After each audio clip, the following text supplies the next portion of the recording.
បាទសូមជម្រាបសួរប្រិយមិត្តទាំងអស់គ្នាបាទសូមស្វាគមន៍មកកាន់កម្មវិធីបច្ចុប្បន្នភាពអន្តរជាតិបាទនៅថ្ងៃនេះថ្ងៃអង្គារទី11ខែសីហាឆ្នាំ2026បាទនៅក្នុងកម្មវិធីបច្ចុប្បន្នភាពអន្តរជាតិនៅថ្ងៃនេះខ្ញុំសូមសម្រាប់ជ្រើសរើសយកព័ត៌មានចំនួន4មកជម្រាបជូនប្រិយមិត្តទាំងអស់គ្នាបាទគឺព័ត៌មានទី1នេះជាការផ្សាយរបស់ខាងភាគីកម្ពុជាគឺកម្ពុជាបាននាំខាងអ្នកសង្កេតការអាស៊ាន AOT ទៅមើលទីតាំងមួយចំនួនទីតាំងមានទីតាំងលំនៅឋានប្រជាពលរដ្ឋដែលរងការបំផ្លាញហើយទាំងទីតាំងសាលារៀនមន្ទីរពេទ្យបាទដែលរងការបំផ្លាញពីខាងទាហានថៃដែលបានទម្លាក់គ្រាប់ពី F16 ហើយនឹងបាញ់ផ្លោងកំភ្លើងធំចូលទៅក្នុងទីតាំងទាំងអស់នោះហើយធ្វើឲ្យប្រជាពលរដ្ឋកម្ពុជានៅមិនអាចវិលត្រឡប់ទៅលំនៅឋានវិញបានហើយក៏ដូចជាកុមារមិនអាចវិលទៅសាលារៀនវិញបានបាទការបញ្ជាក់របស់ខាងក្រសួងការពិជារបស់កម្ពុជាហ្នឹងគឺនៅថ្ងៃទី11ខែសីហានេះនៅតាំងពីពេលព្រឹកមកគឺខាងភាគីខាងកម្ពុជាហ្នឹងបានអញ្ជើញ AOT បាទឲ្យទៅពិនិត្យមើលទីតាំងមួយចំនួនដែល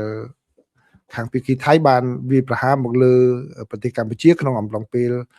ប៉ះទង្គិចគ្នាលើកទី2នេះគឺមានក្នុងនោះមានទីតាំងផ្ទះរបស់ជនស៊ីវិល114ខ្នងបាទដែលរងផលប៉ះពាល់ទាំងស្រុងហើយតែក្នុងនោះគឺប្រជាពលរដ្ឋជាង500គឺ511នាក់មិនទាន់អាចវិលត្រឡប់ទៅលំនៅឋានវិញបានទេគឺទីតាំងដែលប៉ះពាល់គឺនៅភូមិដីជោមរកតខ្ញុំបានមរកតច្រឡំទៅបាទនៅក្នុងភូមិដីជោមរកតឃុំមរកតស្រុកជាំខ្សាន្តខេត្តព្រះវិហារបាទគឺផ្ទះសម្បែងរបស់ប្រជាពលរដ្ឋហ្នឹងគឺបើតាមក្រសួងការពិជារបស់កម្ពុជាគឺបាទរងផលប៉ះពាល់ទាំងស្រុងបាទគឺសិតតែជាផ្ទះដែលប្រជាពលរដ្ឋស៊ីវិលរស់នៅហើយពេលនោះគឺថៃបានមកទម្លាក់បាទគ្រាប់បែកពីយន្តហោះ F16 បាទហើយនឹងបាញ់ផ្លោងអាវុធធុនធ្ងន់ជាច្រើនហើយការវាប្រហារហ្នឹងគឺបណ្ដាលឲ្យខូចខាតផ្ទះសម្បែងប្រជាពលរដ្ឋអញ្ចឹងដូច្នេះពួកគាត់មិនទាន់អាចវិលត្រឡប់ទៅលំនៅឋានវិញបានឡើយទេហើយទីតាំងមួយទៀតខាង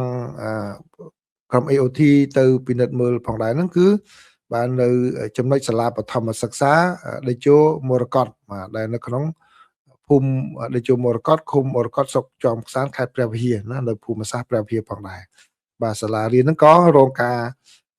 បំផ្លិចបំផ្លាញពីការទម្លាក់គ្រាប់បែករបស់ថៃពីយន្តហោះ F16 ហ្នឹងបាញ់គ្រាប់ផ្លោងប្រភេទ155មីលីម៉ែត្រមកលើទីតាំងស៊ីវិលបាទខូចខាតទាំងស្រុងនៅអគារសម្ភារៈសាលារៀនបាទដូច្នេះកុមារនៅតែមិនទាន់អាចវិលត្រឡប់ទៅលំនៅឋានវិញបានទេហើយ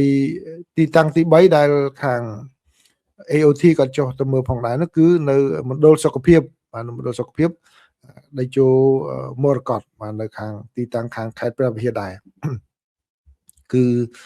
នៅទីតាំងភូមិដេជោមរកតឃុំមរកតស្រុកជាំខ្សាន្តខេត្តព្រះវិហារនឹងដែរអញ្ចឹងដូច្នេះគឺនៅថ្ងៃ11ខែសីហានេះគឺទិសទៅខាងព្រះវិហារនឹងតែម្ដងដែលខាង AOT បាទអញ្ជើញទៅពិនិត្យផ្ទៀងផ្ទាត់ហើយចំណុចសំខាន់ហ្នឹងគឺទីតាំងទាំងអស់នោះជាទីតាំងស៊ីវិលបាទទីតាំងស៊ីវិលទេដែលថៃបានបាញ់ទម្លាក់គ្រាប់ពី F16 ហើយបាញ់ផ្លោងអាវុធ155មីលីម៉ែត្របាទដែលជាមន្ទីរសុខភាព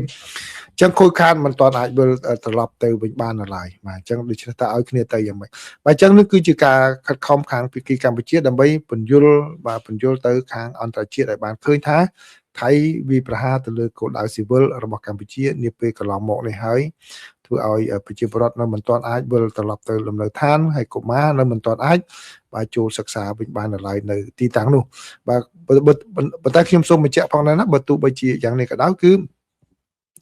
ជនភៀសសឹកមួយចំនួនគឺបានទៅដល់ទីតាំងថ្មីដូចជានៅភូមិរងចាំហ្នឹងគាត់មានសាលារៀនណាមានសាលារៀននៅទីនោះផងដែរបាទអញ្ចឹងសូមអរគុណ